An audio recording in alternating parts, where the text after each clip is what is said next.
Swami Vishnu-devananda's All India Tour, 1984, gives a talk on the world's situation and his answer. Hari Om Tat Sat.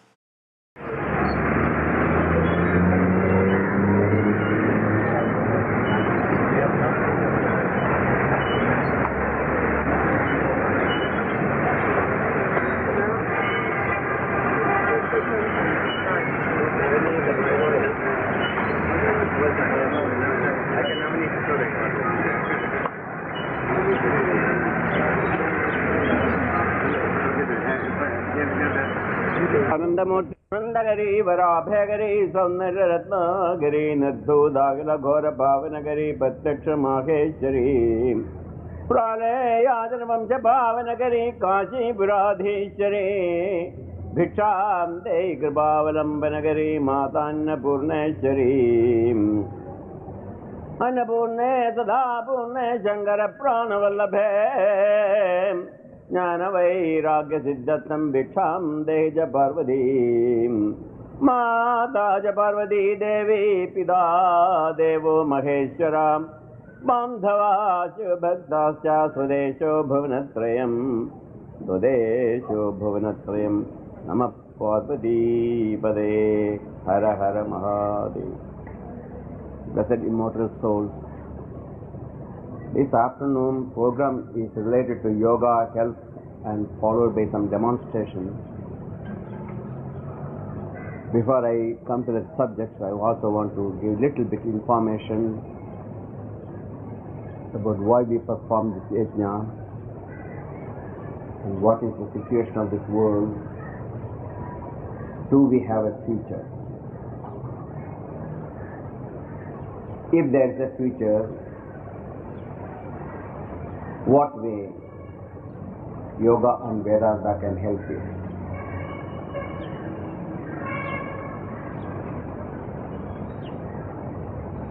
First, the purpose of this yajna is to bring the Shakti, the power of the Divine Mother, to protect all her children. Mata ja Parvati Devi Pida Devo Maheshwara. Mata is that universal cosmic mother. Parvati Devi means it's not just a person. All the sum total of the mother's love of every mother, not only human mother, but even the mothers like the birds, animals, they also love their young ones, protect their young ones.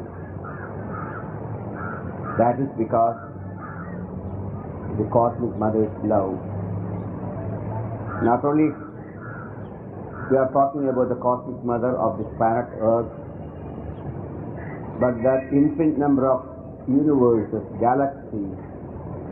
In our own Milky Way galaxy, there are 60 billion suns, with all the planets that we cannot count. There are infinite number of universes, planets, galaxies exist. That is all her Shakti. When the Shakti manifests, she becomes the universe. Everything from inanimate to animate, all her creation, her children. We invoke her power through a simple yajna. Yajna literally means sacrifice. The various types of sacrifices exist. Bodha yajnam, jnana yajnam, jabo yajnam, etc. Of course, Lord Krishna has said in the Gita, Yajnanam Jabe Yajñosmi. Among Yajna, I am Jabe Yajna. By repetition of his name, we will be able to unite ourselves with the cosmic spirit or Brahman.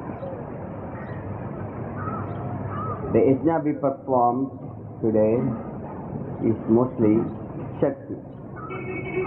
What is Shakti?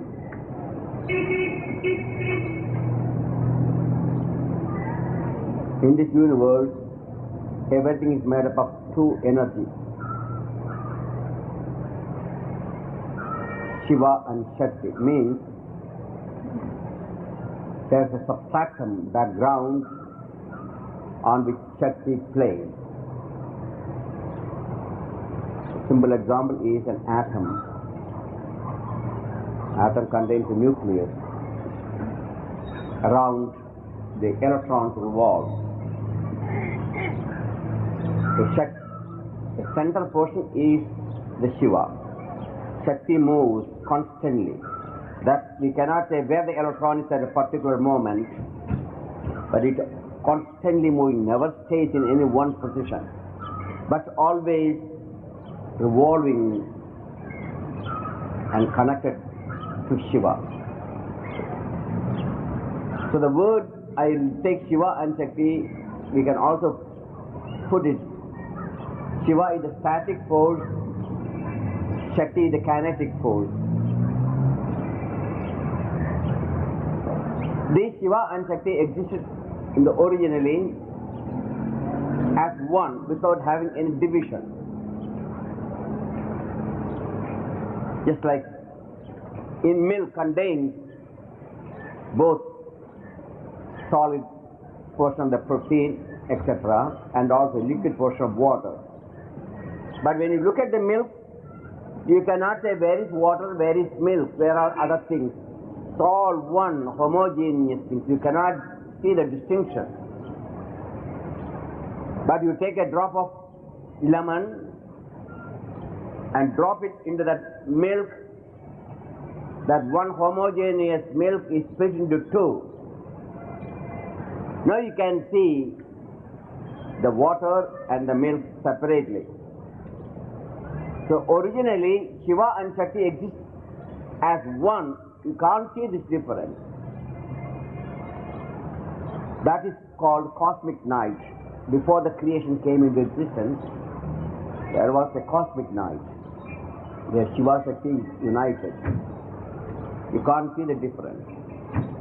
And at the cosmic dawn, Shiva and Shakti separated like milk and water. This separation takes place in 7 stages. First stage is like a blueprint, exists only in the mind or in the form of words or in the form of sound. When it is sound, not the spoken sound, what you hear, this is possible only because we are in the planet Earth, there is air. So my vibration of my vocal cords affects and creates certain audible sound. This audible sound is only the lowest spectrum of the sound. In the highest state of this spectrum, the sound is called mantra in Sanskrit, but mantra means originally it is thought energy. When the thought condenses and becomes a Vaikhari or vocal, then you are able to hear understand my thought. As I am thinking, I am translating my thoughts, that energy, into an audible spectrum or spoken language. So sound exists in 4 states: Para, Pachandi, Madhyama and Vaikhari. Vaikhari is the spoken one. Para is the highest state where this energy exists only as energy. You can't distinguish it. The next stage, when further condensed, the wavelengths become more visible. It's called telepathy. You hear, you see without having any sound. Direct communication takes place. You meet a person. Suddenly you know that, oh, he's an honest person. Another person you see, suddenly his look, something is, you don't want to have anything to do with him. So you pick up the thought, though you may not be highly advanced psychic and yogis, we all use this telepathic language. We communicate. Though I am speaking vocally, you are not only picking my thoughts because you hear my sound or you understand the language. You also pick up my thoughts, whether it's really coming from too deep or it is only superficial. You watch my eyes, you watch my movements, you watch my actions of my hands and body. In fact, I am translating these energy, thought energy, para, to all my system, not only to my vocal cords. If I merely try to sit like a tape recorder and talk, I can't talk. I have to use different portion of my body. It's also transmitting my thoughts. So para pashyante is the visible state. That means telepathy. You can see thought has got colors, sounds, energy. It's a weight. They transmit and can give the thought. You can take it back. And so thought is a living thing. That pashyante state. Then again, that thought I want to convert. Further, I brought the Shakti into vocal language, the language I am accustomed to speak, like my mother tongue. And though my mother tongue is Malayalam, I come from the south, I speak in English. Originally, when I started speaking English, I could not think in English. I had to think in Malayalam, and then I retranslate. When I want to speak in English, I retranslate. But now it's opposite. If I want to speak in Hindi or Malayalam, even my mother tongue, I have to first think in English, and then I have to translate in Malayalam. It's more complicated. So the spoken language can be anything. Hindi, Gujarati, Marathi, but the mental language can be anything according to your nature, but the spoken language is what you hear audibly. So maybe I'm thinking in Malayalam and speaking in English, or I may be thinking in English and speaking in Marathi or Gujarati. So sound has got 4 manifestations. The mental is the third, and vocal is Vaikhari is the last. The Shakti comes in that state. So originally Shakti exists only as para. There is no difference between name and form. Every sound has got a form, every form has got a sound. And then Shakti splits into 2, like a seed split, and there comes a small tiny shoot. Before that shoot, that plant is invisible to the eyes. Inside that seed it exists. Even if you open the seed, you can't see the Shakti's manifestation. Shakti is unmanifest at that time. Now you put in the water, and slowly that seed becomes bigger, and then eventually splits into 2. That invisible Shakti now visible. She pushes up through the solid earth.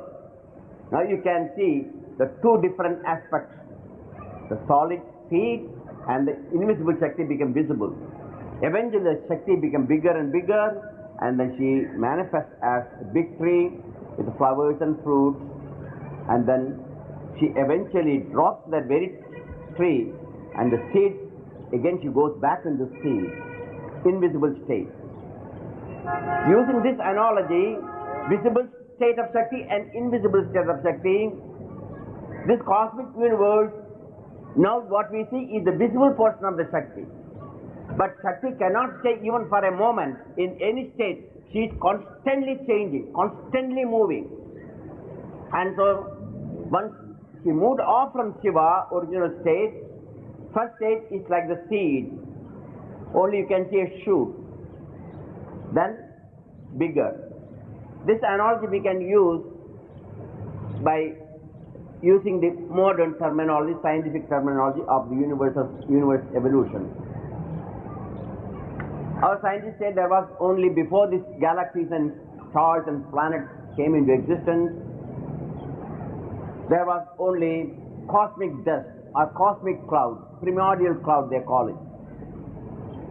This primordial cloud, in Sanskrit we call it Akasha. They could not go beyond the Akasha, primordial, that's all they could go. But Shakti exists even before the primordial cloud came. She exists in the form of sound, Nada Brahma. And that Nada Brahma vibrates and reverberates into such a state, it appears to be a sound like Om.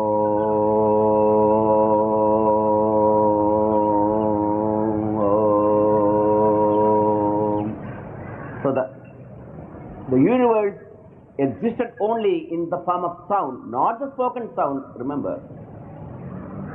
Suppose I am speaking in the moon, you won't be able to hear my sound because there is no air. But in the moon also we think. Under the water also we think. So that singing is the sound, not the vocal sound. Suppose we have nitrogen atmosphere, if you are speaking, my voice will be different. And if there is no atmosphere, no voice will come. That doesn't mean I don't think. Even underwater I think, or in the space where there is no air I think. In the moon you cannot speak, yet I think, and you also think. So thinking, that's called sound, original sound. That original sound exists only in the form of sound. Everything universe, only waves, sound waves, means thought waves, energy waves, Shakti waves. That Shakti is Om. Then Shakti, further from that energy sound state or thought state, it becomes Akasha. That's the primordial state, a primordial cloud. Now it's a scientific matter, we can experiment. In that original thought state, no experiment possible. Our instruments are crude to reach that state. And from that visible state, from that Akasha, primordial cloud, that become condenses and become Vayu, we call it. Vayu means literally air. Air doesn't mean only the air what we have in the breeze. Air means anything in gas or nature of the gas. So there were only further it condenses to become hydrogen, and hydrogen other gases start whirling around, and this gas condenses like nuclear fusion or nuclear explosion, center of the sun. When that gas condenses, it becomes star. We call it fire. Literally. Fire means sun, all the stars exist only in the form of fire. That's condensed gases. And then Shakti cannot stay even in the state for a moment. She changes from the fire into, from the air, the gases into fire by whirling, become stars. From the stars condenses further into liquid, water. Water means we call jalam. It's not opposite. It's not water means only or water in the physical world. Anything liquid. So that energy, the fire becomes further condensed and becomes solidified. It becomes what you call molten lava or molten things, and the center of the earth still, planet earth, though it is solid, still earth, inside the earth there is the molten, suddenly comes through volcanoes, eruption, we can see the liquid things, and then burning and coming down, and the lava flows down from the volcano. Like liquid it flows down. And that liquid further condenses and becomes solid. That solid is called earth, we call it. Earth means not only earth, but this is also earth. Anything solid, solidified.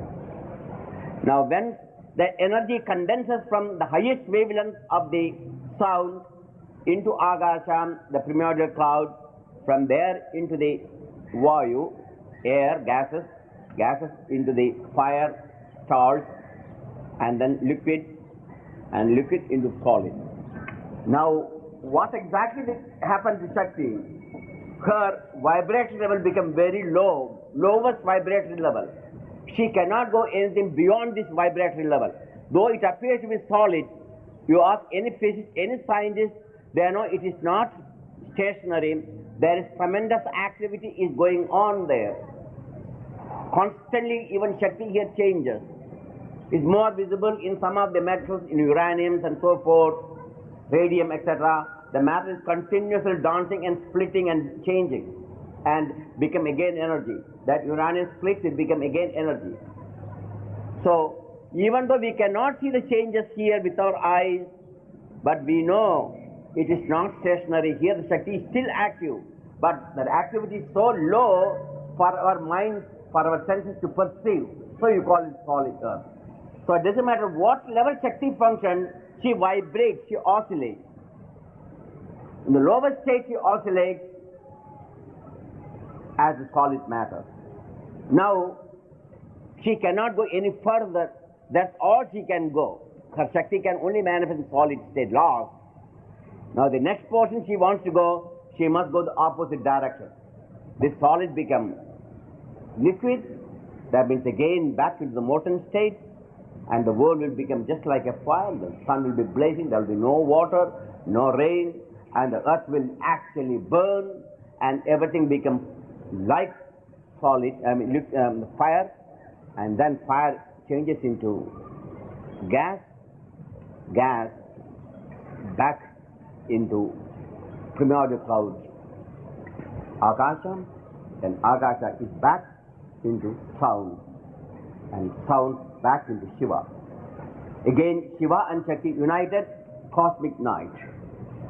So the first is called evolution of the Shakti, separating Shiva in 6 stages, and 7th stage she becomes solidified, and the other way is called dissolution or pralaya, the reverse process of Shakti withdraws everything, her energy from one level, and become very powerful and active, and until she becomes Shiva and rests. So this is called evolution and dissolution. Shakti manifests at this moment. The universe, infinite number of galaxies are her vibration. This tiny planet is only one small tiny speck. Her Shakti is nothing. For us, even this planet Earth is very big, but it is all her energy. She will withdraw even this planet one day. Even if there is no war, this planet Earth, her Shakti, as I mentioned, Shakti changes constantly, everything will change. So the sun, which brings energy to this planet Earth, is also burning. And soon, sun also will die. In another 5 billion years old, they say scientists, our solar system is about 5 billion years old, and the life of our sun is 10 billion. This also, according to our calculation in our Bhagavatam description, is there. When the pralaya, the different type of pralaya, dissolution, ordinary pralaya, mahapralaya, yuga pralaya, and so forth. I mean, only destruction only takes place in some area of the universe, like a planet like Earth. But then sometimes the entire galaxy disappears. Then the entire, all the created universe or the physical universe will disappear. Then all the heavens, there are 7 heavens, upper 7 lower heavens, that also will disappear, called universal pralaya, and Shakti withdraws. So the different type of Shakti, they understand that. Take our body. At this very moment, there are thousands of cells are dying in my body. This takes place every moment, non-stop. So the new cells are being born. I am not aware of it, neither the death or birth of the cells in my body. This is called day-to-day pralaya, we call it. Moment by moment pralaya. And then, suppose there is an infection, and the invading bacteria is destroying the cells at that particular area at a tremendous rate.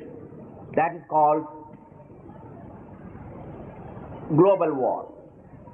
The white corpuscles of the body is resisting the invaders, and the war is going on, World War I and II and III, different place called infections.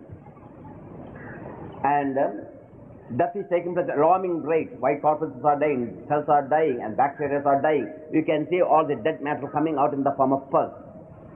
And in that pus contains millions and millions of these bacteria, and our cells are dying, coming out. That's called Mahabharata war. The third, a cancer is taking place in the lungs, slowly spreading, and there is no defense mechanism. No white corpuscles can do anything about this invading cells or the cancerous cells. It's not invading, they become cancers like demons, like Ravana and Rakshasas and Duryodhanas, and they start destroying. Slowly they are moving, and eventually the entire cells, all the body cells are dead. Cosmic death takes place of this body. So the different types of death takes place in the physical body. Moment to moment death and birth, then infection, wall, then the cosmic death of the entire body. Same way, the universe is a macrocosm, body is a microcosm. As in the Purusha Sutta, you see that describing that is, you are everything, you are the sun, you are the moon. So the cosmic death, day to day, moment by moment, death takes place like the sons of our sun. At this very moment, thousands of suns are dying. Recently, one of the recent space telescope, took a photograph of a new, just a galaxy which just being formed. That millions of stars are just coming out of the primordial cloud, not completely formed. And in our own Milky Way galaxy, the biggest sun is going to die from this moment within 10 years, and that is 10 times bigger than, 50 times bigger than our sun. It's about to die. It's very old now, that's dying. Our sun is quite new. So the whole situation is, this world, day-to-day pralaya is coming now. If the Shakti is going to destroy this planet Earth within 6 minutes. Why? We learned how to transfer her Shakti, her power, into the original state. That's called splitting the atom. That atom is lower state, we can use her. But once you change her energy back into her original state, that everything will burn. We got the films we shown yesterday, the day after we will show again from some other people. Just one nuclear bomb is what exactly nuclear bomb? Her Shakti is changed from ordinary crude wavelength and brought back into her original state. The energy of this small rod, like an uranium, that contains enough energy if you convert into actual energy using the formula by Einstein created, the mathematical formula, E equal to mc squared. E means energy is multiplied. Energy means mass multiplied by the speed of light and multiplied by itself. So if there is an ounce of that energy, use that formula, or this particular rod, if you convert that into energy, the whole Bombay will just disappear and vanish back into the original state. Without having slowly going backward, step by step, and suddenly you converted her energy, converted everything into energy, and the whole earth, the whole Bombay will disappear. So also, we can destroy the whole world. Both superpowers, America and Russia, have got more than 20,000 nuclear warheads. Each one is about 2 to 20 megaton range. And the Hiroshima bomb is only 20 kiloton. It's not even 1 megaton. 1 megaton, 1 million TNT's power. That energy contains 1 million TNT's power if you can convert it into energy. If you don't understand what 1 million TNT means, you put freight cars, the trains, filled with the dynamite. Each car is a goods train, let us assume. The goods train is from Bombay to Delhi. You put it long all the way to Delhi, one straight, and fill up with every freight car with TNT, it will take 1 million TNT to fill up. And then you try to explode that from Bombay to Delhi. And that's called 1 megaton means. That is the smallest bomb they are having. Even Russia has got 50 megatons. Do you understand the power of the 50 megaton? It is like a sun will vaporize everything. Now what I am trying to convey to you all, the worship of Shakti is not superstition. It's not some pandits and Brahmin standard Om Sarvamangala Mangalye Shive Sarvartha Sadhike be prostrate before this little bit of Arati. This is only to invoke devotion and the power behind this Shakti.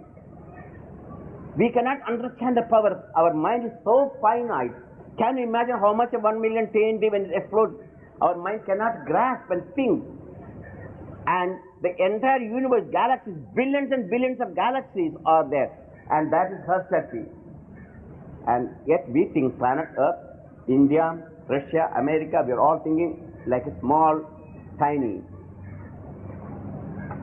frog in a tiny well. And we try to divide and rule this world. It's my India, my Bharat, my Maharashtra, my Gujarati, my Kerala, and my Russia, my America. We've forgotten the whole world is our power. Even though we have been trained in this Hindu religion, how many of us think in that term? We still think only like a frog in a well. And I want to remove this idea of simple living, high living and simple thinking, and make simple living and high thinking. If not, we cannot reach 21st century period. I saw the vision. I am not merely talking and came to this peace mission. I did not flew over the Berlin Wall just to get shot. I'm not afraid of death. For me, death has no meaning. Life also has got no meaning.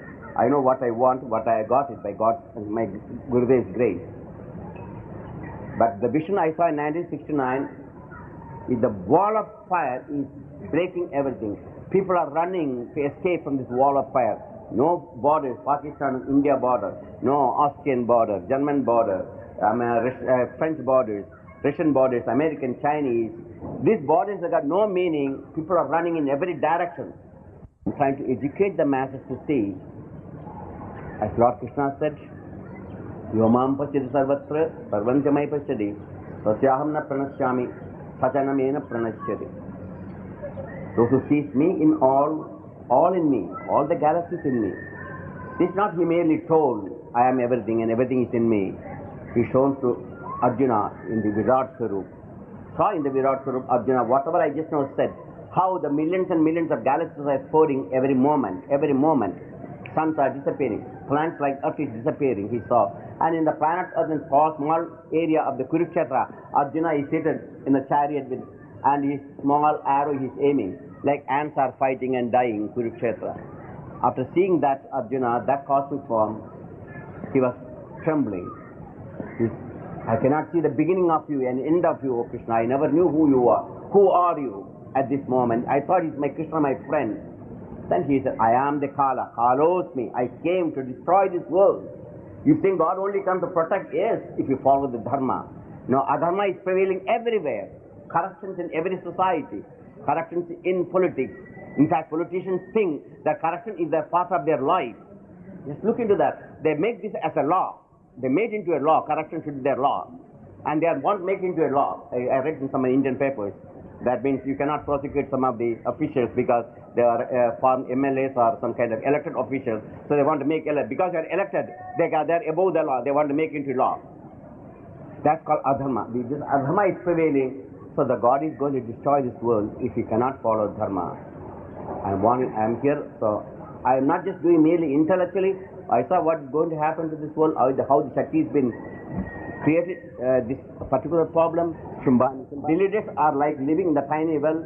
They think America is great. Oh, I'm a great Reagan, and Shankar Sharan says, I got 20,000 nuclear bomb. I can vaporize you. And China, India, Pakistan, we got nuclear bomb. India says we got nuclear bomb. And Sikhs says, oh yes, we are Sikh people, so we are much better than Hindus. Hindus say, oh, we are superior than Hindus. What are we thinking? Are we thinking of God, or are we intelligent beings? This is called Adharma. This Adharma has come, wake up from this well and bring unity. And with this I'll conclude, and then there will be a small asana demonstration. We don't have much time for that, and we'll conclude with that, the morning program. Announce any other things. Well, in Sanskrit there is a slok which says Vidya Vivadaya Dhanam Madaya Shakti hi Paresham Paripidanaya Kharasya Sadho Viparita Etad Jnanaya Danaya Rakshanaya. It describes the difference between an evil person and a man like Swamiji. It is Vidya Vivadaya. That for an evil person the knowledge is for confrontation and dispute. Dhanam Madaya, the wealth is to show excessive pride. Shakti hi Paresham Paripidanaya, the power is to harass others. Kharasya sadho viparita. The difference between an evil man and a good man is Jnanaya Danaya Rakshanaya. The knowledge, Vidya is for imparting knowledge, the wealth is for dan, for donation, and Rakshanaya, Shakti, the power is for protecting others. And that is what Swamiji is trying to do in this world. And his message has been that money, as he spoke about all the bank balance, that money can buy you good medicine, but cannot buy you good health. Money can buy you good food in Oberoi Hotel, but money cannot buy you good appetite. Money can buy you wonderful dental pillows and soft bed, but money cannot buy you good sleep. If you want to have peace, it cannot be bought. It can only be understood by meditation. Thank you very much, Swamiji, for this wonderful discourse. There will be yogic asana demonstration. After that, on behalf of the sponsor, we'll ask you not to divulge the name, and of course everybody know about it. You are all cordially invited to take prasadam, the lunch here, and then disperse. Connectors and salutations, Surya Namaskar, the first thing.